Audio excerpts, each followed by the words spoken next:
Recently भाई एक news आ रही है। बहुत दुख की बात है कि पहलगाम में एक अटैक हुआ है और वो भी निहत्थे टूरिस्ट पर अटैक हुआ है। मतलब हैवानियत की ना हद पार कर दी है इस बार।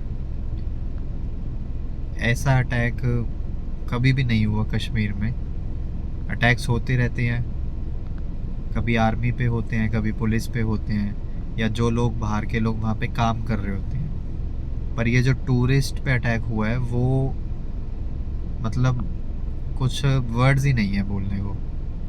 निहत्थे लोगों पे वार करना, बिना किसी रीज़न से उन पे अटैक करना, जिनका इन सब से कोई मतलब नहीं है। कोई घूमने आ रहा है, कोई हनीमून पे आ रहा है। एक लड़के की शादी तो हफ्ता 10 दिन पहले हुई थी।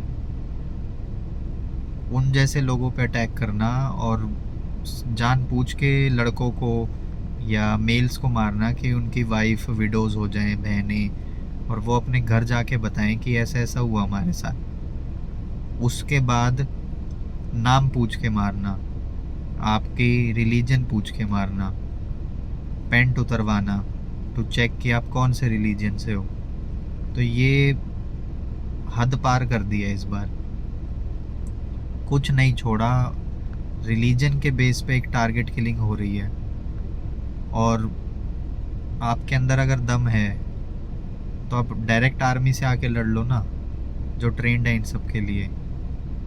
कोई टूरिस्ट अपना आराम से घूम रहा है, कोई मैगी खा रहा है, कोई भेलपूड़ी खा रहा है, वो एंजॉय करने के हैं। आप उनके पास जाते हो और कहते हो कि आप हिंदू हो या मुसलमान हो। बिल्कुल हद पार कर दी है।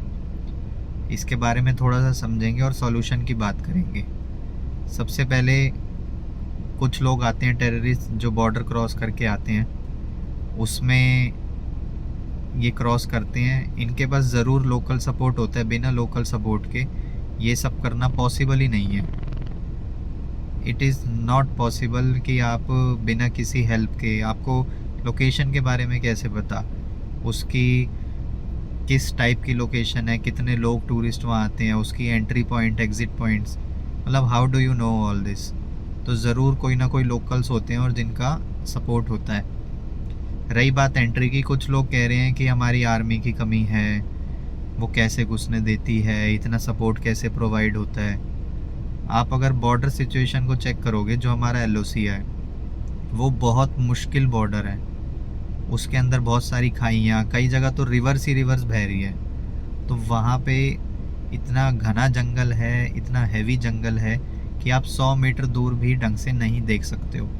तो उस जैसे बॉर्डर को गार्ड करना इज़ नॉट सो इज़ी। हालांकि टेक्नोलॉजी, कैमरास, ड्रोन्स, बहुत सारी शिफ्ट्स हो रहे हैं, लेकिन तब भी manually it is not possible. तो मैनुअली के साथ साथ टेक्नोलॉजिकली गवर्नमेंट ज़रूर कर रही है कि फेंसिंग करना है, कैसे ड्रोन से अप्लाई करने हैं, कैमरास लगाने हैं, और बहुत सारे टेररिस्ट को वहीं पे शॉट डाउन कर दिया जाता है। हम रेगुलर न्यूज़ में पढ़ते रहते हैं। तो सारी आर्मी की गलती भी नहीं है। हाँ, ज़रूर इंटेलिजेंस फेलियर ज़रूर है कि उनको बिल्कुल भी आइडिया नहीं हुआ कि कुछ टेररिस्ट ऐसा कर सकते हैं। तो इंटेलिजेंस का हो सकता है कि रॉ का फेलियर हो सकता है, आईबी का फेलियर हो सकता है। थोड़ा तो आइडिया होता ही है। अगर आपका लोकल सपोर्ट है, अगर आप लोकल लोगों से मिलते हो, आपके खुफिया लोग हैं उस एरिया में, तो इतना आइडिया होता है कि कुछ ना कुछ प्लान होने वाला है इस टाइप का। ये सब आईएसआई, पाकिस्तान आर्मी बेस्ड, उनकी पॉलिटिकल एस्टेब्लिशमेंट, सब कुछ मिलके इतना वेल प्लान्ड अटैक वो प्रोवाइड करते हैं कि नया कुछ मिलता ही नहीं है। और अब ये भी कहा जा रहा है कि जो अटैक हमास इसराइल पे करता है, वो वाला सेम टू सेम यहाँ कॉपी किया जा रहा है, और यही पैटर्न पहले से चल रहा है। 1980s 90s में वहाँ स्टोन पेल्टिंग होती थी हमास की तरफ से, 2 4 5 साल बाद यहाँ पे स्टोन पेल्टिंग शुरू हो गई। उसके बाद सुसाइड बॉम्बर्स वहाँ से शुरू होते थे, फिर यहाँ पे सुसाइड बॉम्बर शुरू हो गए। उसके बाद वहाँ पे हाईजैकिंग होती थी, हमास करता था, यहाँ पे 26/11 मुंबई अटैक हो गया। एंड रिसेंटली ये देखा जा रहा है कि टारगेटेड किलिंग, और वो भी रिलीजन के बेस पे। सबसे बड़ा इशू है रिलीजन के बेस पे। आप एक मेजॉरिटी कम्युनिटी जो हिंदू है, जो वो कभी भी एग्रेसिव नहीं होती है, इतने करोड़ों लोग हैं, 80% ऑफ हिंदू पॉपुलेशन है, वो एग्रेसिव नहीं हो रही है। उसको आप टारगेटेड किलिंग करके जाओगे नाम पूछ के, तो भाई किसी को भी दर्द होगा, दुख होगा। और जब रोती बिलखती बहनें, बेटियां जिनके नई नई शादी हुई है, वो आएंगी, तो उनको देख के कौन सहन कर लेगा कि भाई ऐसा हो गया, जो कि इंजॉय करने गए थे, अपना वादियां देखने गए थे। और इतना वेल प्लान्ड अटैक है कि वो वैली में किया गया। वहाँ पे हॉस्पिटल 50 किलोमीटर दूर है और घोड़े खच्चरों से जाया जाता है। मतलब कोई तरीका नहीं था कि वहाँ से आदमी को अगर गोली लगी है, कहीं इधर उधर भी लग गई है, तो वो बच के निकल जाए। नहीं हो सकता। बंदे आए, आराम से गोली मार के चले गए। अब इंडिया का क्या रिस्पॉन्स हो सकता है? हमने ये देखा है कि रिसेंटली इंडिया बहुत एग्रेसिवली इस अटैक पे रिस्पॉन्ड कर रहा है। इंडस वाटर ट्रीटी कैंसिल कर दी गई है, एबेयंस में डाल दी गई है। इसका मतलब ये है कि कैंसिल नहीं हुई है, पानी अभी नहीं रोका गया है, लेकिन फॉर द टाइम बीइंग आगे ये सब हो सकता है। दूसरा, जो भी पाकिस्तानी नेशनल्स हैं उनको बाहर कर दिया गया है कि 2 दिन के अंदर अपना सारे देश छोड़ के चले जाओ। तीसरा, जो एडवाइज़र्स हैं, उनके मिलिट्री एडवाइज़र्स, नेवी के, आर्मी के, जो कि दिल्ली में पोस्टेड होते हैं या कहीं भी पोस्टेड होते हैं, उनको कहा गया कि आप इस देश को छोड़ दो। डिप्लोमेटिक स्ट्राइक्स तो हो रही हैं, लेकिन एक कॉमन देशवासी के नाते हमें समझ आती है कि मिलिट्री स्ट्राइक, कि उन्होंने अगर हमारे 28 बंदे मारे हैं तो हमें भी कुछ करना चाहिए। और ज़रूर मुझे लगता है कि ऐसा पॉसिबल है। हमारी आर्मी वेल कैपेबल है, उसके पास सब कुछ है, और इंतज़ार है गवर्नमेंट के ऑर्डर का। और इस टाइम हमारी गवर्नमेंट भी ऐसी है कि मतलब वो ना किसी हद तक जाने को तैयार हो सकती है, जिस टाइप की पॉलिटिकल एस्टेब्लिशमेंट हमारे यहाँ बैठी हुई है। तो मेरे हिसाब से मुझे लगता है कि जो मोदी जी हैं, अमित शाह जी हैं, या जो हमारी पॉलिटिकल एस्टेब्लिशमेंट है, वो कुछ ना कुछ बड़ा ज़रूर करेगी। पहले सर्जिकल स्ट्राइक हुई थी, बालाकोट हुआ था, सब कुछ करके आए थे, लेकिन उससे भी काम चल नहीं रहा कि आप 200 आतंकी मार आए, आपने स्ट्राइक कर दी। कुछ ऐसा करो कि याद रखें, उनकी बॉर्डर में घुस के उनकी ज़मीन घेर लो, पीओके का कुछ पार्ट घेर लो। तो कुछ ऐसा काम करो कि याद रखा जाए, उसको घेर के बैठो।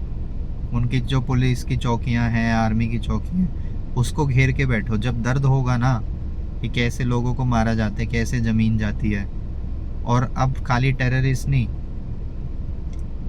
उनकी आर्मी पे अटैक होना चाहिए, क्योंकि वहीं से ही उनको फुल सपोर्ट मिलता है। वही तरीके बताते हैं, वही इन्फिल्ट्रेट करने के उनको सॉल्यूशन देते हैं कि इस तरीके से आप जाइए। तो ज़रूर उसको इस तरीके से करना चाहिए कि आर्मी पे अटैक हो, रावलपिंडी के फोर्स बेस पे अटैक होना चाहिए। और जो है कि जो उनके जिहादी हैं, जो उनके आका हैं, अब ये टेररिस्ट हैं, 2-4 लड़के मार देंगे, मरने तो हैं ही, 8 मार देंगे, 20 मार देंगे, फिर वो उठ के खड़े हो जाएंगे। गरीबी वहाँ वैसे ही है, भुखमरी, फिर उठ के 4 बंदे आ जाएंगे, हमारे निर्दोष लोगों को मार देंगे।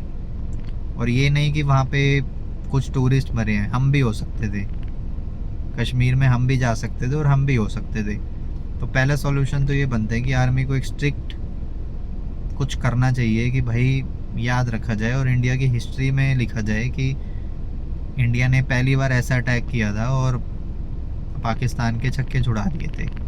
दूसरा, मुझे ऐसा लगता है कि जैसे मान लो वहाँ पे कोई अटैक हो रहा था, तो कुछ लोगों की या बॉर्डर एरियाज़ के लड़कों की या वहाँ के लोगों की, जहाँ पे रेगुलर चीज़ें होती रहती है, उनकी ना मिलिट्री ट्रेनिंग होना ज़रूरी है। इसराइल में 2-3 साल की ट्रेनिंग होती है, तो इंडिया में भी कोई ना कोई ऐसा रूल होना चाहिए कि हमारे जैसे लोग, कुछ ना कुछ उन्हें आइडिया हो। एक बात बताओ, अगर वहाँ पे 4 टेररिस्ट थे, ये सुना हमने कि एक टेररिस्ट अलग कर रहा था, दूसरा अलग कर रहा था, थोड़ा थोड़ा डिस्टेंस पे थे, और वो एक एक करके सबको गोली मार रहे थे नाम पूछ के। अगर किसी के पास थोड़ी सी मिलिट्री ट्रेनिंग होती या 4-5 लोग इकट्ठे होके, शायद ओवरकम कर सकते थे। मैं ये नहीं कहता कि मैं कर सकता हूँ या वो कर सकते थे, उन्होंने गलती करी, नहीं। वो सिचुएशनल अवेयरनेस होती है, वहाँ पे क्या हुआ, शायद हम भी होते तो हम भी ऐसे ही मारे जाते। लेकिन 1% अगर यहाँ आराम से बैठ के सोचा जाए, अगर कोई किसी पर ट्रेनिंग होती या कुछ होता, तो शायद बंदूक छीनी जा सकती थी, या शायद वो अटैक कर सकते थे। 1% कुछ ऐसा हो सकता था। अगर देखा जाए तो गवर्नमेंट को क्या करना चाहिए, कुछ ऐसा रूल हो कि यंगस्टर्स की या अपने लाइफ में 1 या 2 साल मिनिमम 6 महीने बेसिक मिलिट्री ट्रेनिंग होनी चाहिए कि इंसान अगर ऐसा कोई चीज़ हो जाती है, और बॉर्डर के इलाकों में तो होनी चाहिए। अब यहाँ बता रहे हैं कि जहाँ वहाँ खच्चर वाले थे, घोड़े वाले थे, अगर उनकी शायद मिलिट्री ट्रेनिंग होती तो शायद कोई टूरिस्ट की जान बच सकती थी। तो दूसरा सॉल्यूशन ये है कि कोई ऐसा रूल हो जिसमें ट्रेनिंग दी जाए, लोग खुद आके आगे बढ़ेंगे कि हाँ हाँ हमें ट्रेनिंग दी जाए कि भगवान ना करे कभी कोई ऐसा अटैक हो तो कुछ ना कुछ हम गवर्नमेंट का, पुलिस का, आर्मी का कहीं ना कहीं हेल्प हो सके। कम से कम उनकी हेल्प तो छोड़ो, अपनी हेल्प कर ले, हम अपने आप को बचा लें उस टाइम। बाद में तो आर्मी या पुलिस उनको देख ही लेगी, अभी भी ढूंढ ही रही होगी, 2-4 दिन में खबर आ ही जाएगी कि मार दिया। तो मुझे ऐसा लगता है कि ये 2 तरीके होने चाहिए करंटली। बाकी धीरे धीरे मतलब बहुत दुख की बात है, कभी सोचा नहीं था कि ऐसा हो सकता है, और वो टूरिस्ट में हम भी हो सकते हैं। तो कोई ये ना सोचे कि वो मर गए, क्या हो गया, ये है वो है, नहीं। और इस बार रिलीजन देख के मारा है, अगर रिलीजन देख के मारने लग गए तो फिर तो इस देश का हो गया, फिर तो कोई भी खड़ा होगा कि ये हिंदू है, ये मुस्लिम है, सीधा गोली मारेगा। तो बहुत डिस्गस्टिंग सिचुएशन है। मुझे ऐसा लगता है कि आर्मी वेल कैपेबल है, बहुत सारे सॉल्यूशंस वो देख रहे होंगे कि किस तरीके से इसका रिवेंज प्लान करना है, और ज़रूर करना भी चाहिए विदाउट एनी रिग्रेट्स या विदाउट एनी टाइम वेस्ट करने के लिए।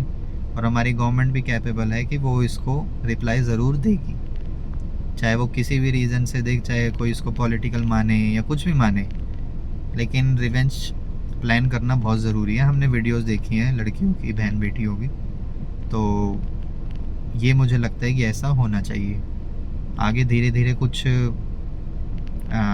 आएगी अपडेट्स तो आपको ज़रूर दी जाएगी। बाकी ऐसी अपडेट्स के लिए, ऐसे इंसाइट्स के लिए इस चैनल को आप फॉलो कर सकते हैं और यूनाइटेड रह सकते हैं। मेन तो यही है कि अगर हम यूनाइटेड रहेंगे इस क्रूशियल टाइम में भी तो हमारे लिए ही फ़ायदा होगा, और यूनिटी इज़ द स्ट्रेंथ। मैं ये नहीं कह रहा कि मुसलमान गंदे हैं, हिंदू गंदे हैं, ये है, सब कोई कम्युनिटी पूरी गंदी हो नहीं सकती है, कुछ अच्छे लोग भी होते हैं। यूनिटी रहेगी तो बढ़िया रहेगा, हम दूसरी कंट्री को हरा पाएंगे। Thank you.